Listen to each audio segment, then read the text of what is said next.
तो tenth class की बात है, जब मैं टेंथ क्लास में था। I was in CBSE in tenth class.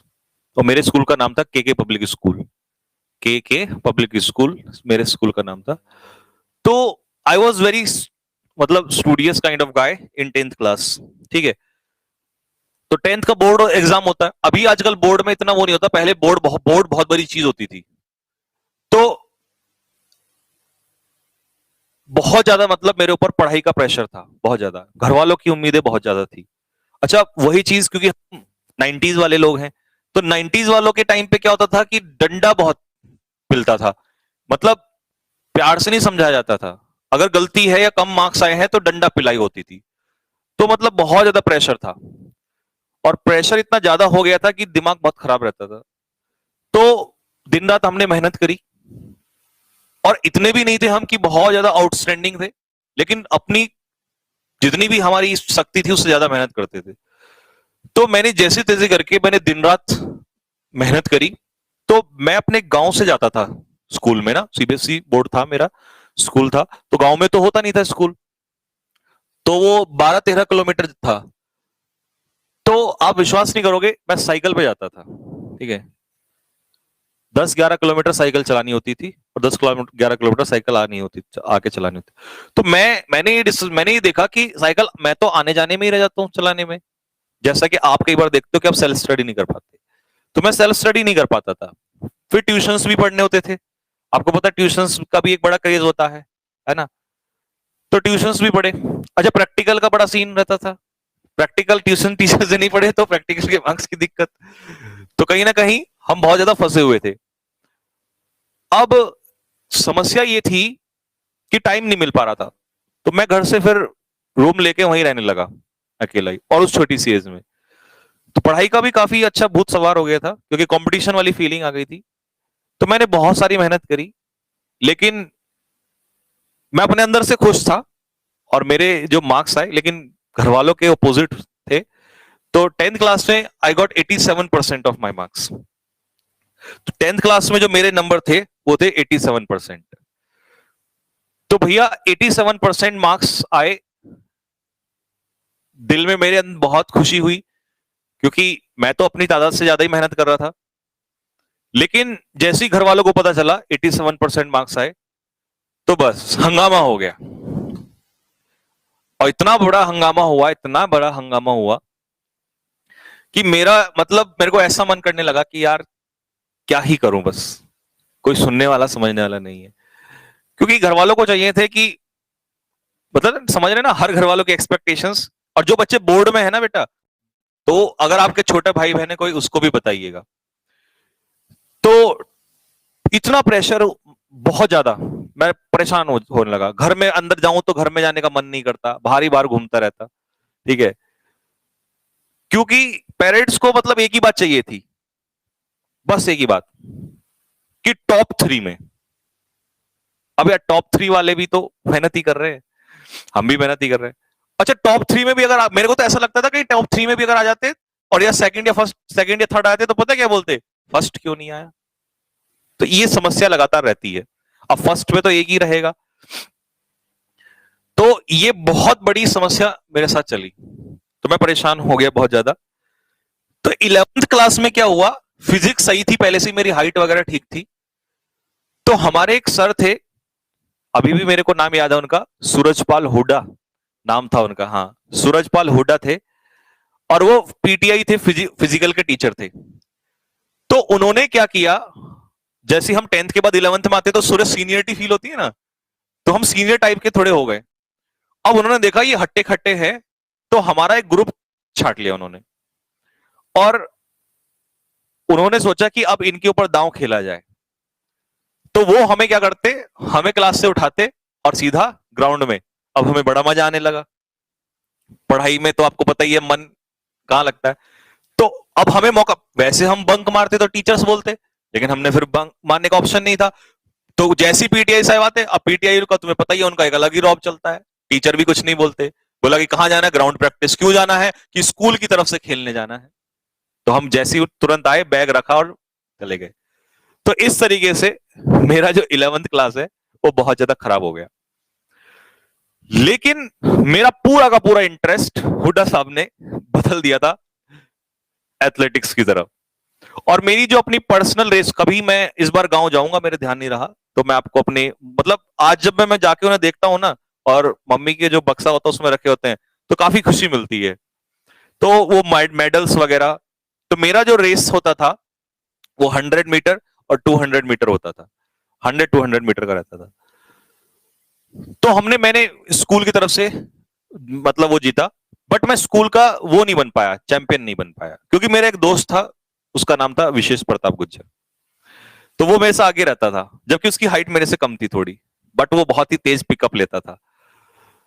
तब तक 100 मीटर में कुछ पता ही नहीं चलता। तो फिर मैं सेकंड थर्ड ऐसे रहता था। एक बार क्या हुआ, एक इवेंट में वो आया नहीं, मैं टॉप आ गया तो मैं गोल्ड भी जीत गया था। लेकिन ये मेरी मेहनत से नहीं हुआ, ये उसकी एब्सेंस की वजह से मैं जीता था वहां पे। ठीक है। तो वो, लेकिन हम बहुत अच्छे दोस्त थे, मैं और विशेष बहुत अच्छे दोस्त थे। 11th मैंने पूरा खराब कर लिया। अब पता, 11th में लगता है कि कुछ नहीं हुआ। 12th जब आया, तो जब सर पे बोर्ड का नाम आया, तो इधर से सर पे बोर्ड आ चुका था, और इधर से पेरेंट्स की उम्मीदों का भी बोर्ड आ चुका था। और हमारी इवेंट्स 12th क्लास में जब हम थे, तो इवेंट्स स्टार्ट हो गई थी CBSE all India cluster. CBSE में ऑल इंडिया क्लस्टर होता है, जो बच्चे सीबीएसई में उनको पता होगा। CBSE all India cluster, Meerut, Delhi public school, वो जगह जहां पर सीबीएसई ऑल इंडिया क्लस्टर था, उसमें हमारी टीम भी पार्टिसिपेट कर रही थी। मतलब हमारे अलग अलग इवेंट भी थे, और हमारी टीम भी थी। रिले रेस होती है 100 मीटर वाली, वो भी था। अब भाई, सीबीएसई ऑल इंडिया क्लस्टर में जीतना बहुत बड़ी बात होती है अपने आप में। उसके लिए फिर आप सीधा आगे बढ़ जाते हो, और मेरा इंटरेस्ट जाग चुका था। मैंने सोचा पढ़ाई वढ़ाई तो बाद की बात है, स्पोर्ट्स में निकल लेते हैं, क्योंकि मजा आता था ये चीजें करने में। तो फिर मैं उसके लिए दिन रात मेहनत करने लगा। तो मैं सीधा आपको लेके चलता हूं वहां पर, जब हमारा इवेंट होने वाला था। अब हम इतने खुश हुए, इतने ज्यादा खुश हुए, कि पूरे स्कूल में हमें रेस्पेक्ट मिल रही है। प्लेयर्स स्कूल की तरफ जा रहे हैं, स्पेशली वहां के वाइस प्रिंसिपल प्रिंसिपल हमसे मिलने आ रहे हैं। कॉन्ग्रेचुलेशंस मैन, नाम रोशन करो। ये हमें खाने के लिए बढ़िया बढ़िया चीजें दी जा रही हैं। 2 3 दिन के लिए स्कूल की तरफ से हमारा जो स्कूल के जो सेक्रेटरी था, वो मतलब अभी मिलने आ रहा है, इनको जूस पिलाओ, ये करो। और पूरा स्कूल के सामने हम बिल्कुल एकदम से रेपुटेशन मिल रही है, सब हमें देख रहे हैं। तो मजा आता था, अच्छा लगता था। तो अलग फीलिंग आती थी। पढ़ने वाले में मैं कोई नहीं देखता था। 87% लाए, कम वक्त किसी ने नहीं देखा, और उल्टा बेइज्जती हुई। मैंने कहा यार ये तो बहुत अच्छी चीज। तो एक अच्छी फीलिंग आती थी, सब हमारी रेस्पेक्ट। इवन जो पियोन बेल बजाता था, जब हमें पूछता भी नहीं था, वो भी, अरे वो समोसे बेचता था इंटरवल में, अरे उसका नाम था छोटू, ले अरे भाई ठाकुर साहब लो, खाओगे खाओगे, वो भी फ्री फंड में। मैंने कहा यार तो अच्छी बात हो रही है। लेकिन उम्मीदों का भार एक बार फिर टिक चुका था हमारे कंधे पे, क्योंकि हमें स्कूल को रिप्रेजेंट करना था और जिताना था। नो डाउट हमारी बहुत खतरनाक तैयारी थी। हुडा साहब ने हमें बहुत खेतों में दौड़ाया, फिर ग्राउंड में दौड़ाते थे, बहुत अच्छी मेहनत कराई। And I used to be jet black at that time, क्योंकि दिन भर धूप में ये बहुत सारा रहता था।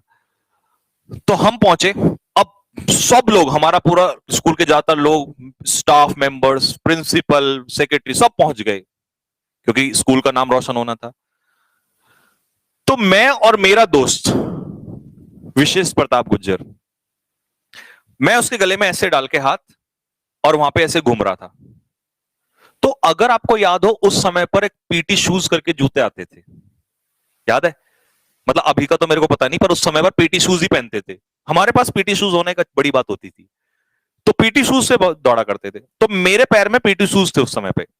और मैं और मेरा दोस्त विशेष जो है, वो क्या होता है, रेस से पहले अपने आप को काम करना पड़ता है, नहीं तो कहते हैं ना घबराहट, जो आपके एग्जाम के नजदीक आते आते होती है, वो सबको होती है बेटा। तो हम ऐसे ही मौज मस्ती में बस घूम रहे थे, जिससे टाइम पास हो जाए जल्दी से जल्दी, और टाइम हो और हम पहुंच जाएं ग्राउंड में।